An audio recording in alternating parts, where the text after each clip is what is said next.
উপদেষ্টাদের অনেকবার বলেছি, আপনারা উপদেষ্টা বানান পিনাকিকে, উপদেষ্টা বানান ইলিয়াসকে, উপদেষ্টা বানান আপনি কনক সরকারদের, উপদেষ্টা বানান আপনি মাহমুদুর রহমানকে। এই সমস্ত ভারত বিদ্বেষী যারা আছে তাদের আপনারা উপদেষ্টা বানান, দেখবেন এই একজন বাঘের ভয়ে সবগুলো মন্ত্রণালয় ঠিক হয়ে যাবে, সবগুলো মন্ত্রণালয় সঠিকভাবে কাজ করবে। জানেন যে একজন বাঘ এই উপদেষ্টাদের মধ্যে একজন আছে, আসিফ নজরুলের মতো বাঘ মানুষ, সে দেখেন এখন বিড়াল হয়ে গেছে, সে মিডিয়ার সামনে কথা বলতেই ভয় পায়।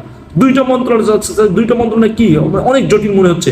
আপনি যাদের আপনি সাসপিশিয়াস মনে করেন, যাদের বিরুদ্ধে আপনার কাছে সুনির্দিষ্ট তথ্য আছে, আপনি তাদের সাসপেন্ড করবেন, তাদের আপনি কারাগারে নেবেন, এটা হলো পানিশমেন্ট।